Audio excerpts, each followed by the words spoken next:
Instabilité collective, tension dans le monde, fin de cycle. Je suis sûre que vous le ressentez comme moi. 2026 marque une transition profonde. C'est pour ça que j'ai voulu vous parler dans cette vidéo de cette transition énergétique qui devient impossible à ignorer. Alors, selon le calendrier solaire chinois, la nouvelle année 2026, elle a débuté non pas le 1er janvier, mais le 4 février. Et c'est cette date d'ailleurs qui marque également le début du printemps énergétique chinois. Donc je vous propose de décrypter ici en fait les énergies collectives de 2026 à travers le prisme de l'astrologie des 9 étoiles ou Nine Star Key et d'éclairer ce qui est en train de changer en nous et autour de nous dans une année comme celle-là qui est placée sous l'énergie du 1 associé à l'élément eau. Je vais vous présenter en fait des exemples concrets de ce qui s'est passé dans le monde la dernière année à eau pour mieux vraiment vous faire comprendre l'énergie qui est à l'œuvre et à quoi on doit s'attendre finalement nous-mêmes en 2026. Je vais aborder aussi, parce que ça c'est très important, ce que ça nous demande au niveau individuel, parce que nous avons tous notre rôle à jouer dans cette espèce de grande soupe cosmique et énergétique. Et je vous reparlerai en fin de vidéo des énergies personnelles, des cycles personnels qui viennent éclairer en fait la façon dont chacun de nous justement va traverser l'énergie collective.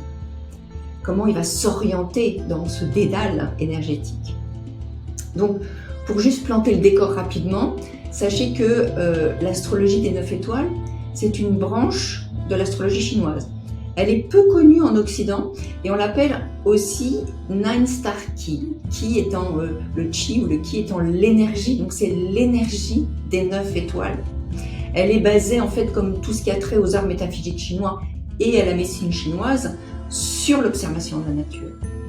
Cette observation qu'ils ont fait il y a des millénaires leur a permis de détecter finalement les mouvements, les énergies qui sont à l'œuvre à chaque instant, au ciel comme sur terre, avec leurs qualités propres, leurs énergies propres. Et ils ont ensuite classifié tous ces phénomènes selon leur nature, yin ou yang. Ils ont associé ça aux 5 éléments. Enfin, plutôt, j'ai envie de dire des mouvements, parce que c'est pas rien n'est figé, tout est permanent sur rien n'est figé, rien n'est permanent, tout est en mouvement permanent, c'est ça plutôt. Tout est tout le temps en mouvement. Donc on va appeler ça 5 mouvements qui sont la terre, le métal, l'eau, le bois et le feu. Et ils ont aussi symbolisé tout ça par des chiffres. On obtient donc 9 chiffres, symboles, représentés sur un carré.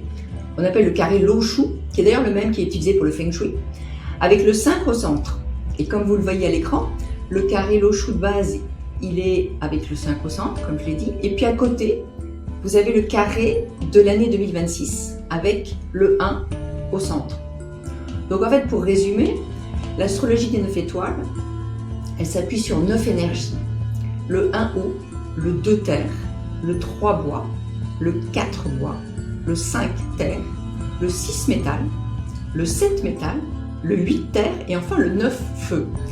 Et toutes ces énergies se succèdent selon un cycle de 9 ans, représenté donc par ce fameux carré. Chaque année, on a une énergie qui est au centre et cette énergie, elle donne un peu, on va dire, le climat collectif. C'est un peu comme une sorte de, on va dire, météo énergétique mondiale. Okay. Alors, il faut aussi savoir que cette énergie, bien sûr, elle se décline pas que en année, elle se décline chaque mois, elle se décline chaque jour, chaque semaine, chaque seconde. En fait, tout change en permanence. Nous, on change en permanence, on n'est jamais les mêmes. Mais ici, on va surtout s'attarder sur l'énergie de l'année. Attention, je voudrais insister sur un point très important. Le Nine Star Key, l'astrologie des 9 étoiles, ne prédit pas des événements. Elle décrit l'état du terrain en fait, sur lequel les événements vont se produire, l'énergie qui est à l'œuvre et son mouvement, dans quel sens elle va en venir.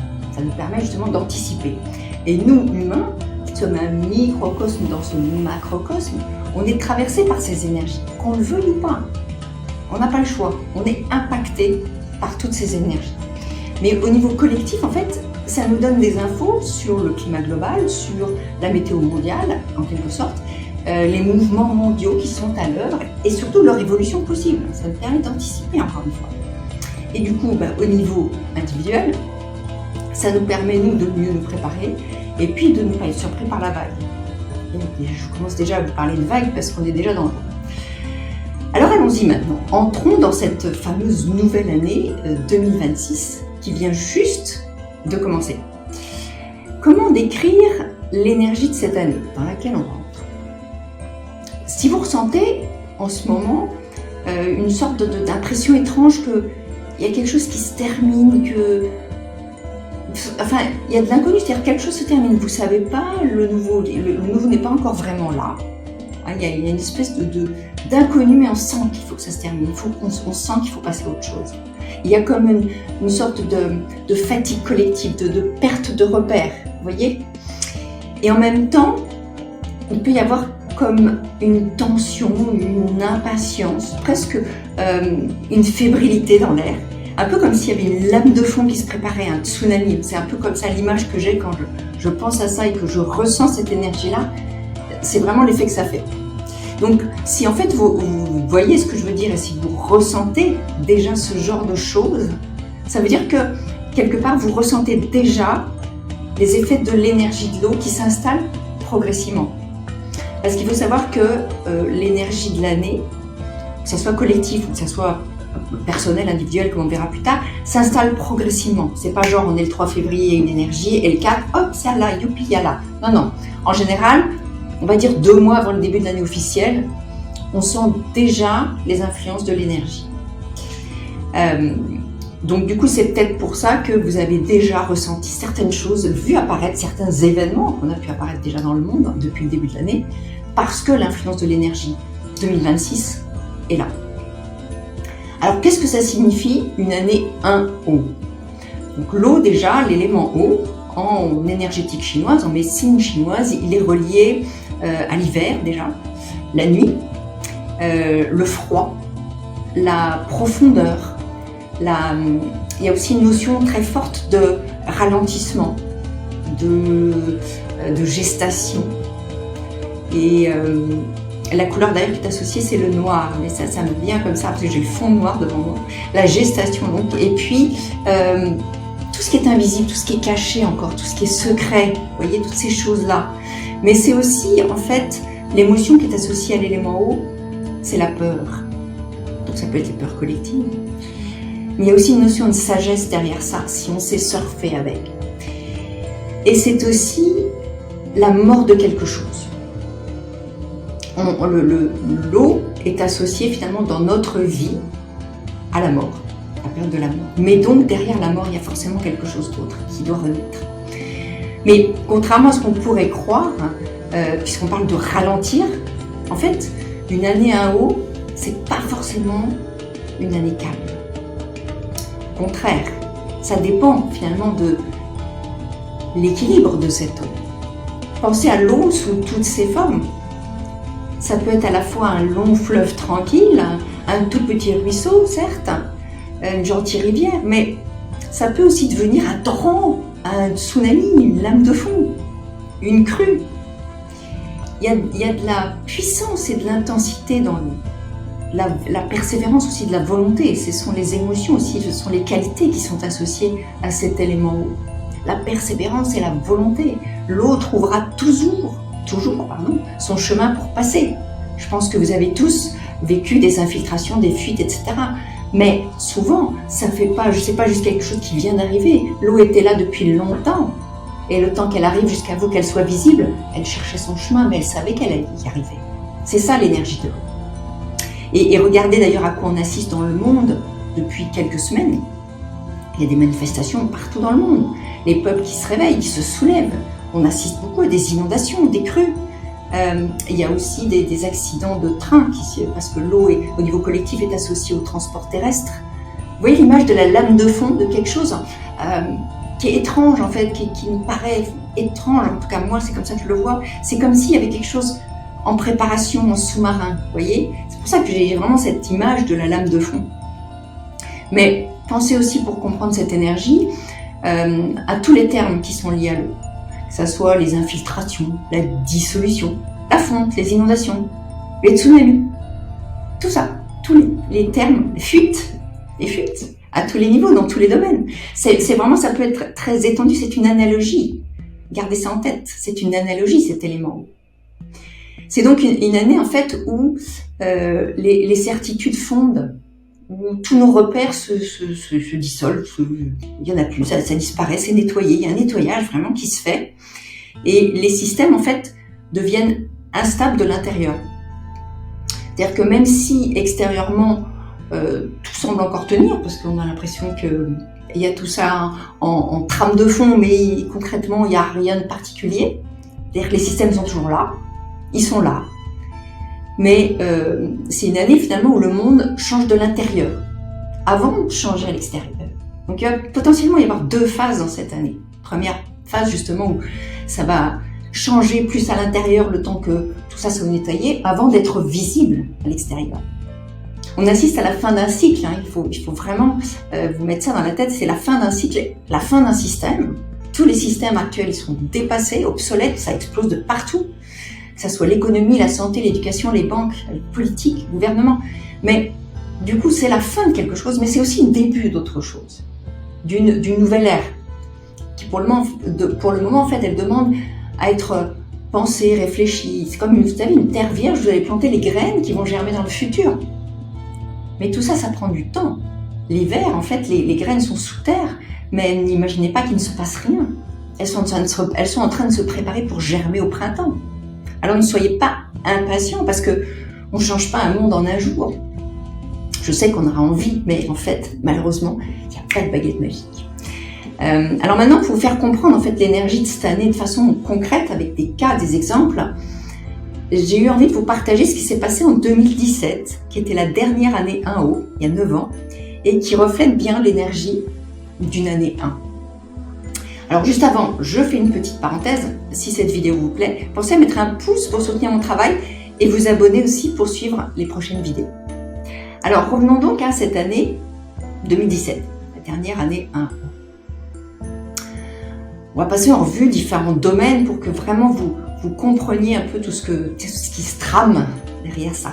Quel est le flux, cette lame de fond qui est en train de se préparer. Dans le domaine de la politique des gouvernements, on a assisté en 2017 à une transformation des systèmes.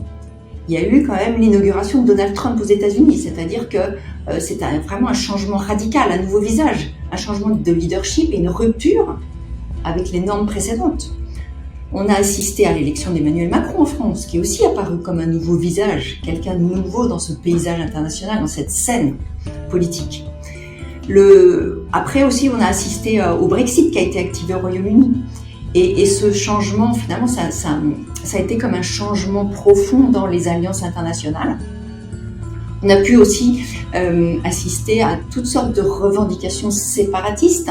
Il y a eu, par exemple, le référendum sur l'indépendance de la Catalogne.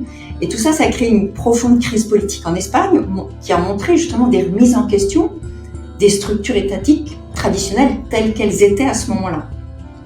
Et si on fait l'analogie finalement astrologique, en année 1, le collectif, collectivement, finalement, mondialement, on peut vivre justement des ruptures avec le passé, comme une sorte de réévaluation des systèmes, vous savez, et puis souvent des remises en question profondes des anciens modèles. C'est ce qui s'est passé justement avec des ruptures politiques, des nouveaux visages, des nouveaux leaders, du nationalisme et des nouvelles directions. Maintenant, parlons d'un autre domaine, par exemple, c'est conflit et sécurité. Là, ça nous a permis en 2017 de redéfinir des tensions mondiales. Il y a eu, entre autres, des tests de missiles nord-coréens qui ont provoqué des fortes tensions internationales. Le Mossoul a été libéré d'État islamique après des années de guerre, d'embourbement, d'enlisement. Il y a eu aussi des tirs de missiles, une guerre en Syrie, des tensions géopolitiques qui ont été très marquantes. Et si on continue justement à faire cette analogie astrologique avec l'année 1, l'année 1 justement peut apporter des confrontations à des réalités qui ont été accumulées depuis longtemps, qui ont été comme embourbées. L'année d'avant, l'année 1, c'est l'année d'Euter, elles ont été embourbées dans la terre et du coup, il y a nécessité de négocier de nouvelles règles du jeu. Alors ok, souvent par des conflits, mais aussi par leur résolution.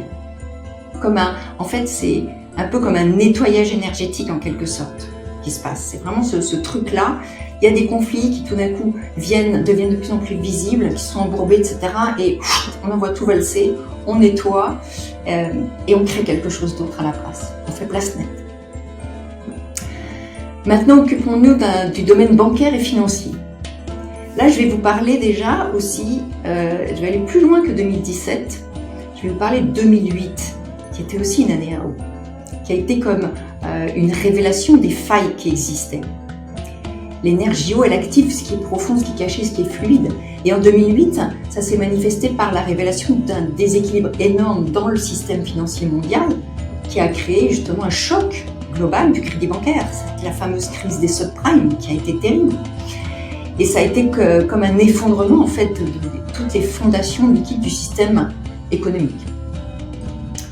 Et dans une autre forme d'eau, si je reviens à 2017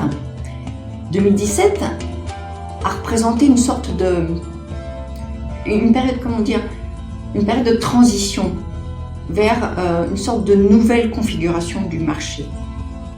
On a pu assister justement à ce moment-là à des marchés peut-être en croissance, à quelque chose qui se normalisait un peu, peu à peu après cette crise historique de 2008, et surtout une émergence de nouvelles classes d'actifs, ça a été les crypto-monnaies entre autres, qui symbolisaient du coup une fluidité nouvelle, une potentielle transformation structurelle, mais aussi forcément des tensions latentes pour s'adapter à tout ce qui est en train de se passer, à cette nouvelle ces actifs-là nouveaux qu'on ne connaissait pas et on ne savait pas trop comment les gérer, et des tensions qui peuvent être avec ça.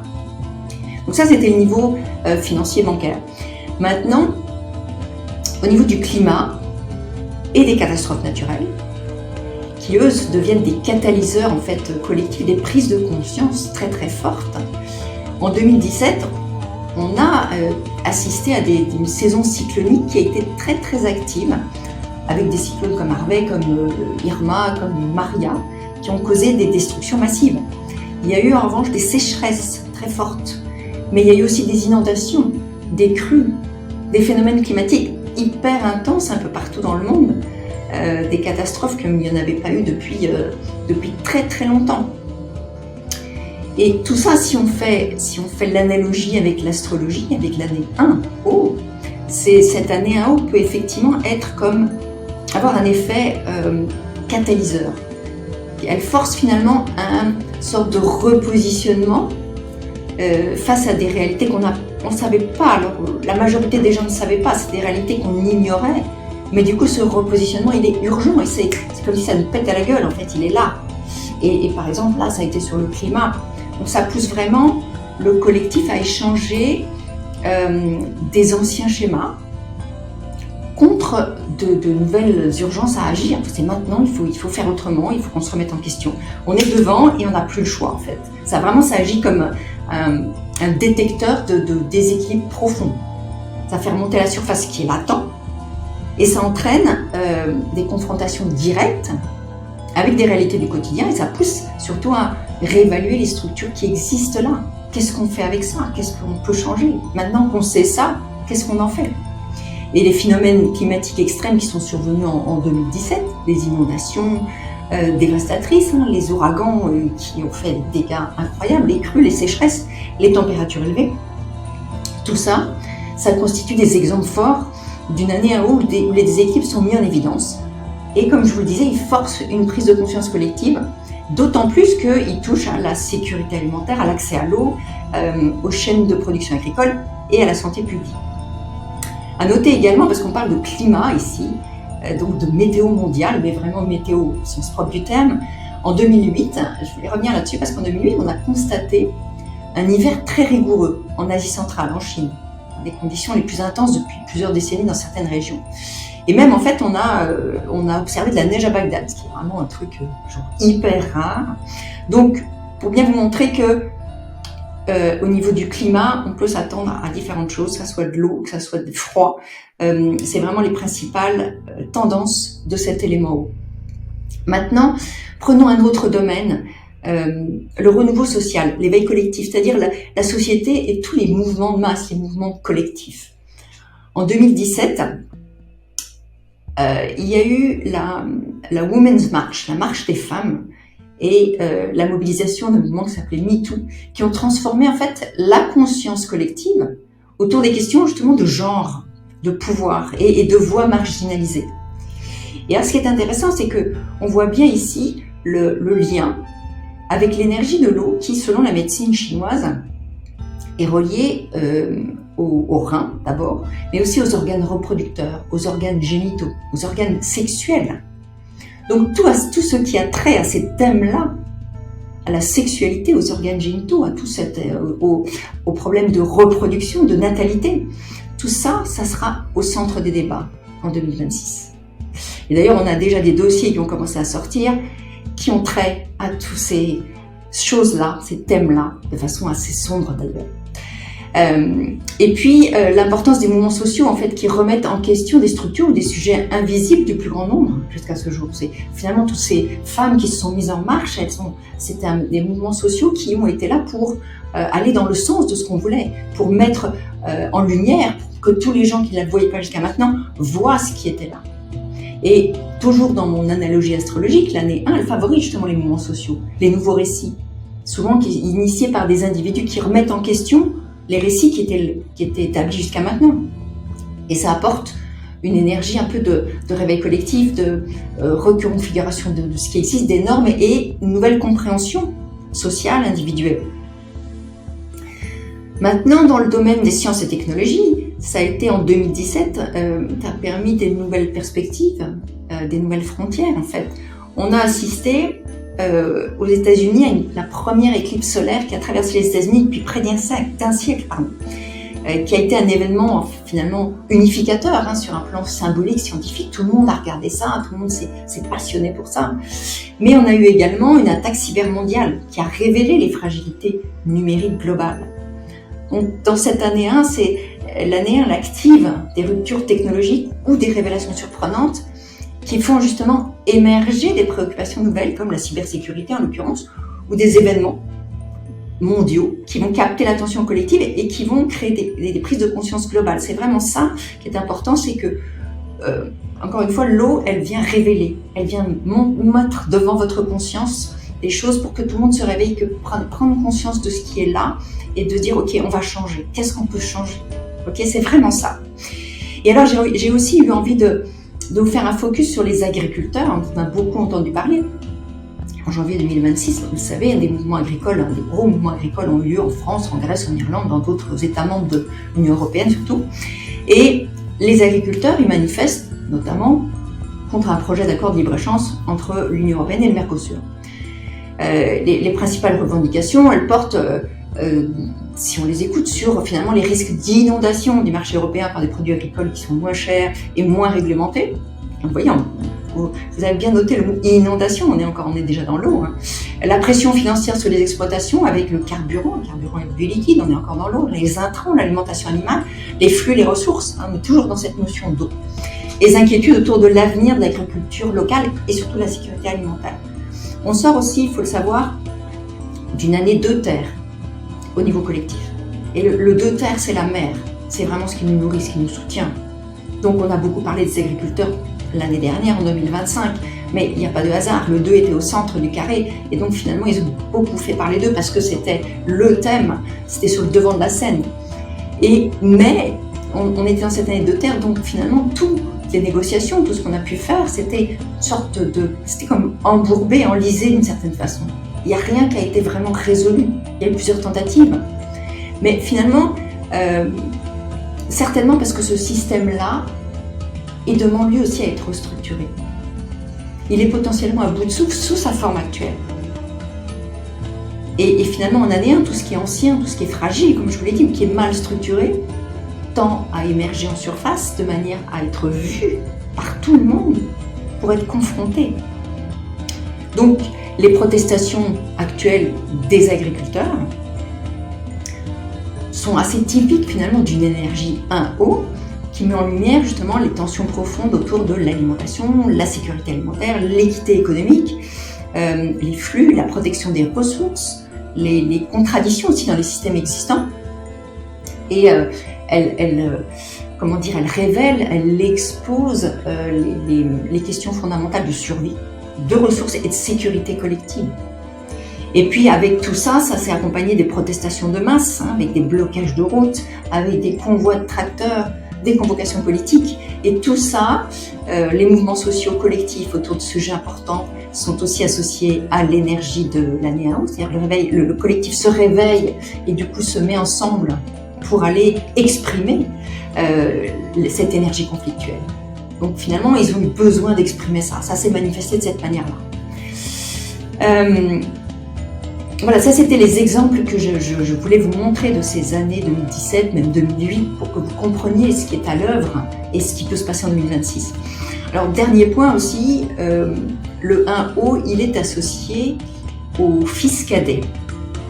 Selon le trigramme Can, qui est dans le Viking, finalement, le trigramme associé à l'élément 1O, le fils cadet. Et du coup, en fait, ça me renvoie à l'idée que potentiellement, les jeunes vont peut-être avoir un rôle à jouer cette année. Voilà. Moi, je vais surveiller de près ce qui se passe cette année pour vraiment faire des liens, mais voilà, il peut y avoir des choses comme ça qui se passent, donc c'est intéressant de surveiller ça.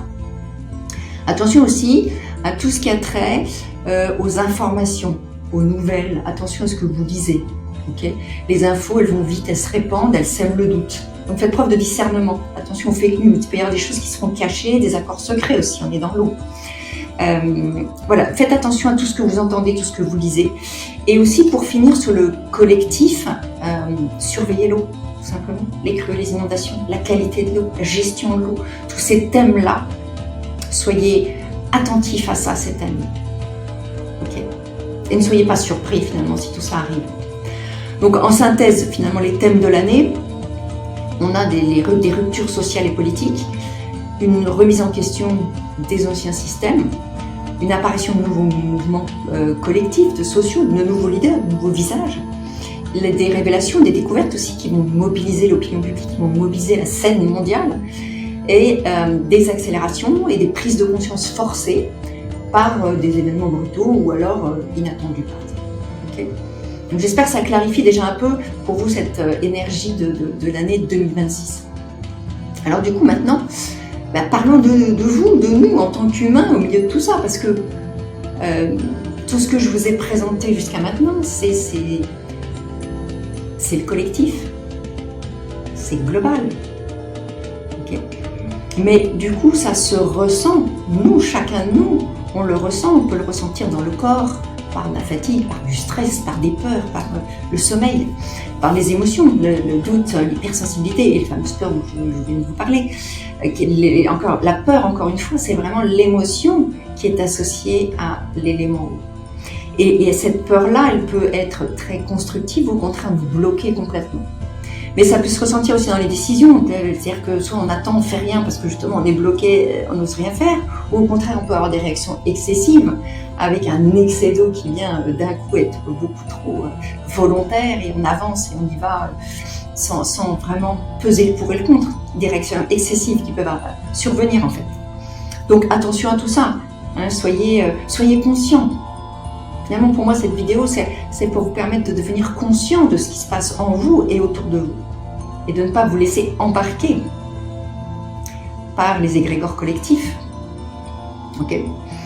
Alors j'ai envie de vous faire un petit lien avec le Yiking, justement, le fameux Yiking qui est un art divinateur chinois et le fameux qui utilise les trigrammes et les hexagrammes. L'eau est associée au trigramme Can. Et Can, il nous parle du danger. Mais il nous parle surtout de la capacité à traverser à condition de ne pas lutter contre le courant.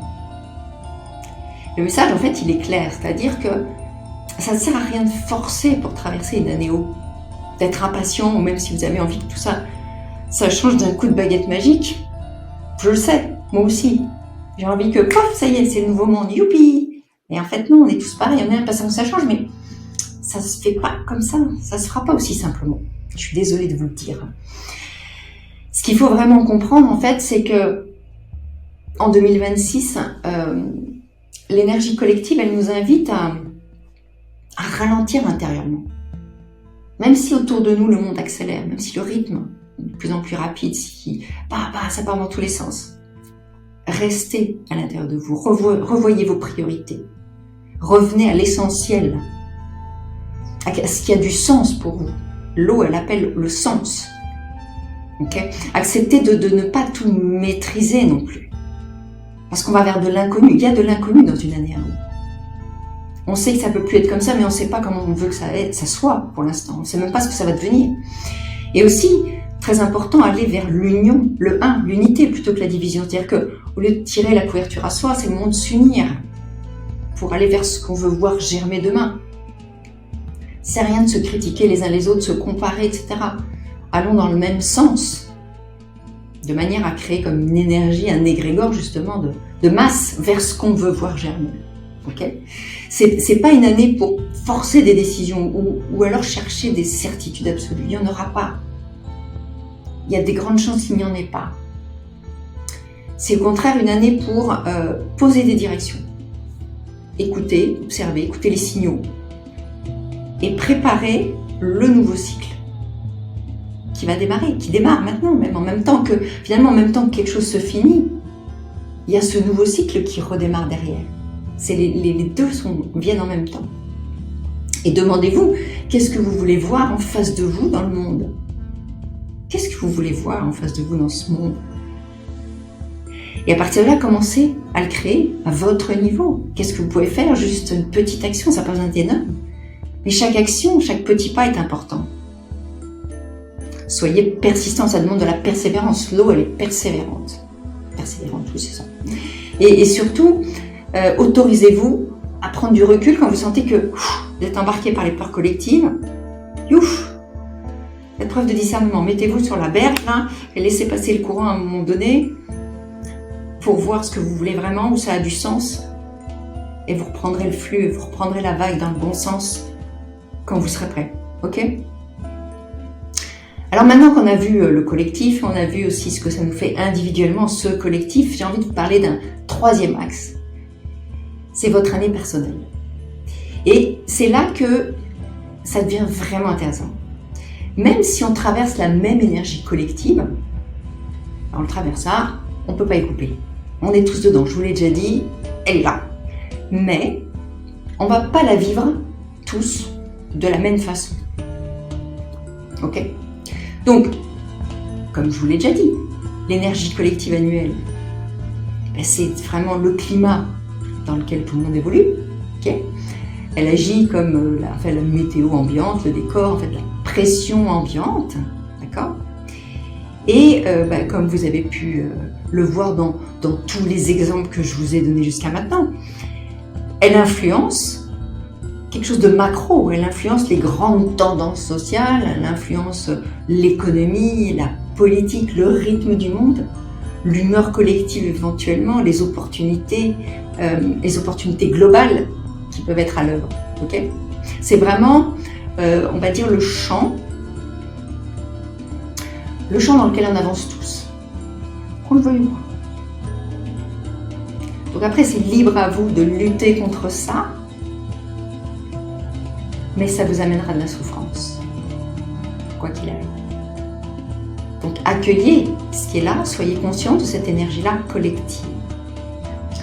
Maintenant que ça s'est posé, l'énergie annuelle personnelle, qu'est-ce que c'est? Chacun de nous entre en 2026 avec une année énergétique personnelle qui est déterminée à partir de sa date de naissance. On se sert du carré Loshu de l'année 1 haut et on se positionne à partir de sa date de naissance sur ce carré-là pour déterminer finalement cette année, cette énergie annuelle personnelle. Et finalement, elle montre un peu la manière dont vous traversez cette météo collective. Toi qui me regardes, la manière dont tu la traverses n'est pas la même que la mienne. Et cette année, en fait, et cette énergie annuelle personnelle, elle va indiquer ce qui est activé en toi, tes défis personnels, tes priorités intérieures, tes opportunités. Et aussi, les zones de tension, les zones de soutien. Qu'est-ce que je peux faire avec cette énergie-là et qu'est-ce que finalement il vaut mieux que je ne fasse pas. ok. Et comment trouver votre place au milieu de tout ça, avec des choses simples, des petites actions. Je vous ai parlé tout à l'heure de faire des petits pas, des petites actions, pour créer le monde que vous voulez voir demain. C'est pareil pour ça. C'est là que vous prenez du pouvoir, en fait. Quand vous comprenez l'énergie collective, votre énergie personnelle. Et ok, et comment je peux nager au milieu de tout ça?